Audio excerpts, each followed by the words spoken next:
नमस्कार दोस्तों, स्वागत है आपका स्टेनो गुरु यूट्यूब चैनल में। दोस्तों आज की वीडियो में हम लोग प्रैक्टिस करेंगे 80 शब्द प्रति मिनट की स्पीड से डिक्टेशन, जो कि आपके आने वाले सभी स्किल टेस्ट के लिए बेहद लाभकारी होगा। चाहे आप डीडीए का स्किल टेस्ट देने जा रहे हैं या एसएससी स्टेनोग्राफर की तैयारी कर रहे हैं या बिहार ईएसआई का कोई भी स्किल टेस्ट देने जा रहे हो, चाहे हाई कोर्ट का हो। एडिटोरियल मैटर होगा, बहुत अच्छे अच्छे वर्ड आए हैं इसमें, आप लोग इसको जरूर प्रैक्टिस करिएगा। 10 मिनट का डिक्टेशन होगा। और अगर आप इसका पीडीएफ चाहते हैं तो वीडियो के डिस्क्रिप्शन में लिंक दिया गया है, टेलीग्राम पर हमारे जाके इसका पीडीएफ डाउनलोड कर सकते हैं। अगर आप हमारे टेलीग्राम ग्रुप से नहीं जुड़ पा रहे हैं तो आप गूगल प्ले स्टोर से टेलीग्राम इंस्टॉल करेंगे और उसमें स्टेनो गुरुजी सर्च करेंगे, फिर भी आप हमारे ग्रुप से जुड़ जाएंगे। ठीक है। इसके अलावा दोस्तों अगर आप डेली डिक्टेशन चाहते हैं तो आप चाहें तो हमारे चैनल का मेंबरशिप ले सकते हैं, पेड ग्रुप को ज्वाइन कर सकते हैं। अधिक जानकारी के लिए आप हमें मेल कर सकते हैं। हमारी मेल आईडी है studyforstenographer@gmail.com। तो ज़्यादा समय न लेते हुए चलिए स्टार्ट करते हैं। Ready 5 second start. उत्तराखंड के चमोली जिले में हिमखंड टूटने से जो तबाही हुई उसने 7 साल पहले केदारनाथ में आई उस भीषण आपदा की याद दिला दी जिसने बड़े पैमाने पर विनाश किया था।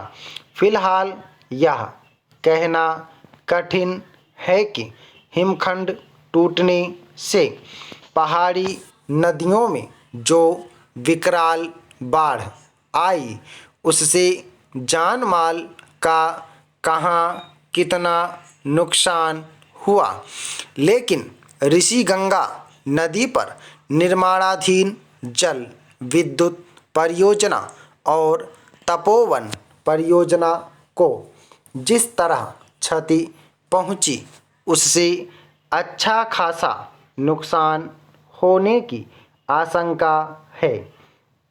इस आशंका के बीच राहत की बात यह है कि तबाही में फंसे कई लोग बचा लिए गए और लापता लोगों की तलाश जारी है। यह दुखद है कि इस आपदा की चपेट में आए सभी लोग भाग्यशाली नहीं निकले, लेकिन यह संतोषजनक है कि बचाव और राहत का काम युद्ध स्तर पर जारी है। इसकी अनदेखी नहीं की जानी चाहिए कि इस बार राहत और बचाव का अभियान तत्काल शुरू करने में सफलता मिली। इस अभियान में विभिन्न बल जिस तरह आनन फानन जुटे वह उल्लेखनीय है। यह इस बात को रेखांकित करता है कि समय के साथ वह तंत्र सुगठित हुआ है जो अचानक आई किसी आपदा के वक्त राहत बचाव का काम करने के लिए मुस्तैद होना चाहिए। व्यापक असर वाली इस आपदा से हुई क्षति को लेकर लगाए जा रहे अनुमान के बीच यही उम्मीद की जाती है कि अधिक से अधिक लोगों को बचा लिया जाएगा। उत्तराखंड के एक और आपदा से दो चार होने के बाद इसकी भी उम्मीद की जाती है कि उन कारणों का गहन विश्लेषण किया जाए जिनके चलते इस त्रासदी का सामना करना पड़ा। चूँकि इस मौसम में हिमखंड टूटने की आशंका नहीं रहती, इसलिए ऐसा होने के कारणों का पता लगाना और भी आवश्यक है ताकि भविष्य के लिए जरूरी सबक सीखे जा सकें। उत्तराखंड में विकास योजनाओं और खासकर जल विद्युत परियोजनाओं एवं बांधों के निर्माण की जरूरत को लेकर लगातार सवाल उठते रहे हैं।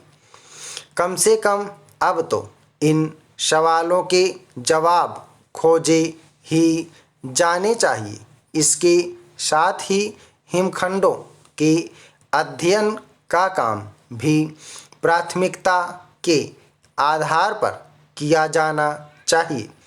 इस क्रम में इस पर गौर अवश्य किया जाए कि इस हिमालयी क्षेत्र के हिमखंड कहीं जलवायु परिवर्तन का शिकार तो नहीं बन रहे हैं।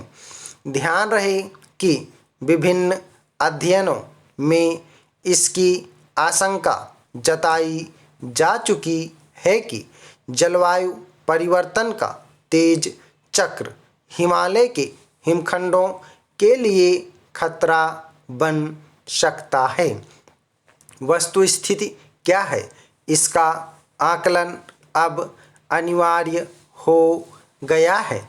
निसंदेह इसी के साथ यह भी देखा जाना चाहिए कि पर्वतीय क्षेत्रों में विकास इस तरह से हो कि वह वहाँ के पारिस्थितिकी तंत्र पर कोई प्रतिकूल प्रभाव न डाले।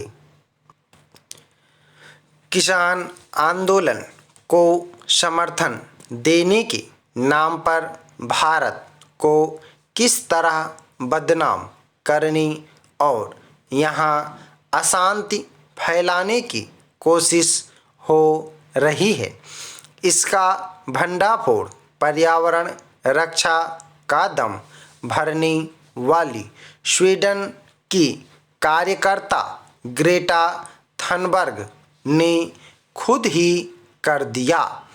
उन्होंने एक ट्वीट में अपने समर्थकों के लिए गूगल टूल किट के जरिए जो दिशा निर्देश जारी किए वे और कुछ नहीं भारत के खिलाफ साजिश का दस्तावेज हैं। साजिश के इस दस्तावेज को देखकर यही कहा जा सकता है कि ग्रेटा की पर्यावरण के प्रति प्रतिबद्धता और किसानों के प्रति हमदर्दी एक छलावा ही है। इस दस्तावेज से यह भी पता चलता है कि ग्रेटा के भारत विरोधी अभियान को न केवल कई विदेशी शक्तियों का समर्थन हासिल है, बल्कि यह भी कि भारत में भी कुछ लोग उनके औजार बने हुए हैं। इस पर हैरानी नहीं कि इनमें मीडिया के भी कुछ लोग हैं। इन लोगों ने भी तब खुद को ग्रेटा के साथियों के रूप में उजागर कर दिया जब उन्होंने विराट कोहली, सचिन तेंदुलकर और यहाँ तक कि लता मंगेशकर की भी इसलिए आलोचना करनी शुरू कर दी कि उन्होंने इस आशय के ट्वीट क्यों किए कि किसानों का आंदोलन भारत का आंतरिक मामला है और देश के पास उसे सुलझाने की सामर्थ्य है। ग्रेटा थनबर्ग किस तरह भारत विरोधी एजेंडा चलाने में लगी हुई हैं, इसकी पुष्टि इससे भी हो गई कि उनकी ओर से जारी दस्तावेज में अंबानी और अडानी शरीके उद्योगपतियों के खिलाफ दुष्प्रचार अभियान चलाने की बात कही गई है। इसके अलावा उसमें किसानों, कृषि कानूनों और सिख समुदायों के बारे में कई फर्जी खबरों को तथ्यों की तरह पेश कर लोगों को गुमराह करने का काम किया गया है। इसकी अनदेखी नहीं की जा सकती कि किसानों के इस कथित आंदोलन ने पहले खालिस्तानी तत्वों को सक्रिय किया और फिर अन्य भारत विरोधी तत्वों को।